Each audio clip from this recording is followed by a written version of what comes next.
think the ad went out saying that I'm with the Department of Natural Resources. I'm not representing them. I'm basically just here on my own. Ben asked me if I knew of anyone who could talk on this topic. A vegetarian, should we eat less meat to thwart global warming? And global warming is kind of a soapbox issue for me, and I'm kind of a wannabe vegetarian. I don't consider myself a real vegetarian because my wife and I both do consume meat, not every night, but, at least usually once or twice a week. And but we both also, I've really been trying to reduce our meat consumption. And I know I'm familiar with the issue on meat consumption and climate change. So let me first talk about climate change. I don't want this debate to be about climate change, but I want to put that issue to rest as whether or not climate change is real. I think it is. There's lots of good documentation out there about, that it's a serious issue we need to be concerned about. If anyone has any doubts, I suggest you go over to the Science Center. There's a very good exhibit going on right now at the Science Center on climate change and global warming, which talks about the history and what some of the possible, what the current situation is and what the future, possibilities are. So when we talk about climate change, we have to think about greenhouse gases, and what happens, of course, with global warming is that the Earth is kept warm by the atmosphere, which has certain gases in it that basically, as the sunlight comes in and shines on the Earth, some of that is reflected back as long-wave radiation, and that is essentially intercepted by some of these greenhouse gases, which the most important is water vapor. But then there's other gases too, like carbon dioxide. I'm sure everyone knows about carbon dioxide. There's methane and nitrous oxide and a whole host of other gases which contribute to the greenhouse effect. And the greenhouse effect was basically coined quite some time ago. I think in the 1850s, they realized that that's what basically keeps the air and the atmosphere as warm as it is. If we didn't have a greenhouse effect, the Earth would be a lot colder. It would be something like 17 degrees centigrade lower, or something like -1 degree Fahrenheit on the average over the surface of the Earth. But it's not that, and the reason is because we have a greenhouse effect. We have an atmosphere that keeps us warm, and that's a good thing. But what's happening, of course, is we're adding certain gases to the atmosphere, and the science tells us that that is making things warmer, and that the average surface temperature is slowly going up, and that if we don't stop this, then there are going to be some nasty consequences down the line. So when we look at greenhouse gases, of course, a lot of it comes from fossil fuel combustion, burning oil and coal and natural gas and that sort of thing. And that's pretty much ubiquitous in our economy. If you use anything that we do in the society, is pretty much connected to burning fossil fuels. I mean, it's not just driving your cars, it's our factories that make things. Anything that's made pretty much uses some form of energy, which is connected to probably a power plant or something like that. So, for example, tractors, which are used on farms, are made in factories, and those tractors are made, it's an industrial process, and so that's part of it. But the thing with agriculture is that agriculture, I tried to do some research on this, and the numbers are kind of all over the place, but I was really trying to get some. There are these things called global greenhouse gas inventories, which talk about, what's going into the air, who's putting it out, and how much is due to different sectors, and it gets very complicated. But basically, the United States accounts for something like 25% of the greenhouse gas emissions in the world.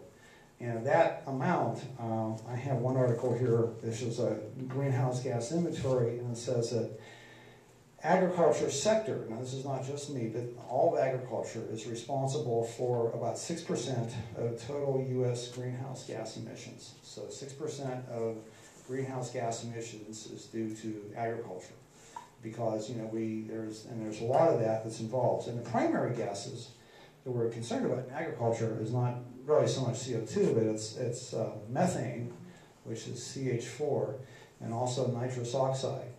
And I am not a farmer.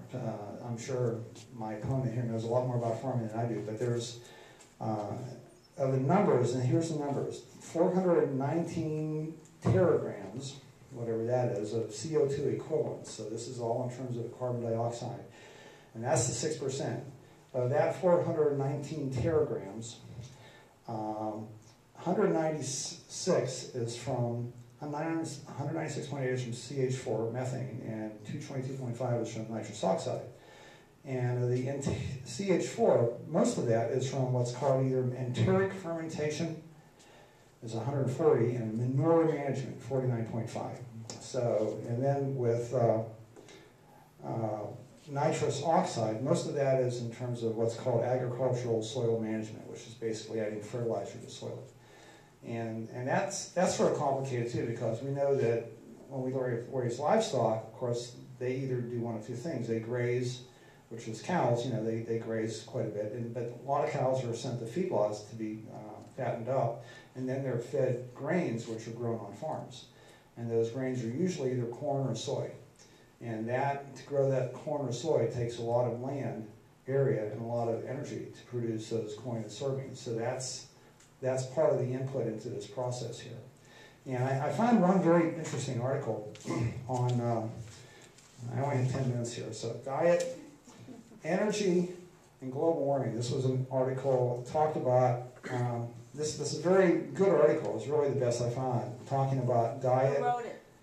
It's by Gideon Eshel and Pamela Martin, Department of Geophysical Sciences, University of Chicago. And it's dated 2005. And they talk in this article about, essentially, if you think about how much we as individuals in the United States, it talked about what we produce and put out in terms of greenhouse gases just from running cars. And that is between, let's see here, it's between 1.4 and 6.8 times 10 to the 7th kilocalories per person. 1.4, yeah, and that's depending upon the type of car you drive. Yeah, so if you drive an SUV, it's more the later, but if you drive like a Prius or something like that, it's the smaller number. 1.7 times 10 to the 7th, which is about 17 million to 68 million BTUs per year per person.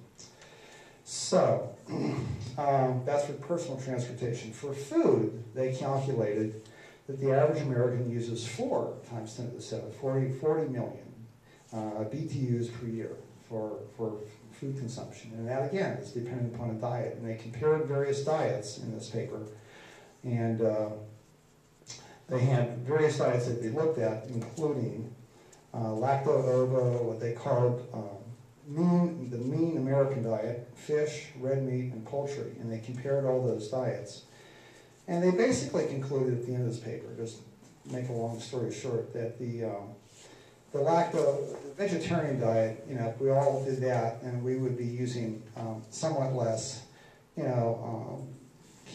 energy, and there will be less greenhouse gas emissions because of the energy that's used to produce basically a lot of meat. And it's interesting, like some of the statistics in here, that they said that the United States produces something like 3,774 kilocalories, you know what a calorie is, we don't worry about calories, per person per day. That's what we produce. What we need as humans is 2,100 calories per day. They said the difference is due to overeating and food discarded after being fully processed and distributed. So what they do in this paper is they say, okay, if we have a vegetarian diet, or lacto-ovo they called it, and we had that many calories, 3,774, how much energy would it take to produce that? And that's how they come up with these numbers.